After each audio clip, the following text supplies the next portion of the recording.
রাজ্যের কিছু এলাকা থেকে জঙ্গি অনুপ্রবেশ জঙ্গি আনাগোনার এই বিষয়ে আপনি বুঝতে পারলাম।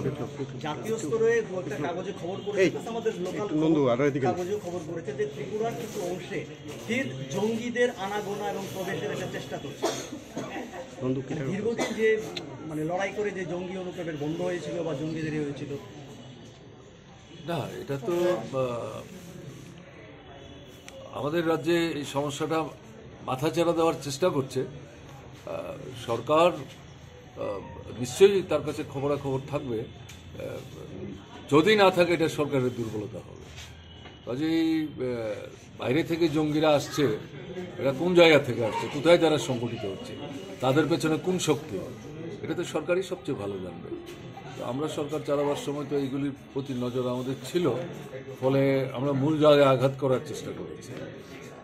মতাদর্শের লড়াইটা যেমন তাদের বিরুদ্ধে আমরা করেছি, এবং তাদের কিছু মানে যুক্তিসঙ্গত সমস্যা নিয়ে তারা কথা বলবার চেষ্টা করত, সেগুলো সমাধানের জন্য আমরা সরকারিভাবে উদ্যোগও নিয়েছি, উন্নয়নমূলক কাজ।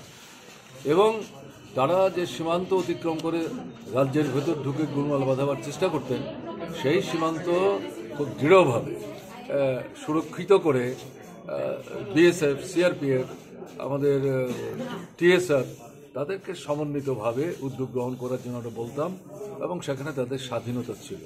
তো এগুলো যদি সরকার গ্রহণ না করে তাহলে সমস্যা বাড়বে, এবং এই জায়গায় সরকারকে ভূমিকা গ্রহণ করতে হবে। জনগণ শান্তি চায়, তারা সন্ত্রাস চায় না, তারা সম্প্রীতি চায়। আমরা দেখেছি এটা চাই বলেই মানুষের বড় অংশ সরকার থেকে উদ্যোগ নিয়ে যখন রাজনৈতিক, প্রশাসনিক এবং সাংগঠনিক ভূমিকা নিয়ে এটাকে মোকাবেলা করার চেষ্টা করছে, ত্রিপুরা রাজ্যের অধিকাংশ অংশের মানুষ একটা ছোট্ট অংশকে বাদ দিলে পর তারা সেখানে কার্যকরী ভূমিকা নিয়েছে। আমাদের রাজ্য সরকারকে সেই ভূমিকা গ্রহণ করতে হবে।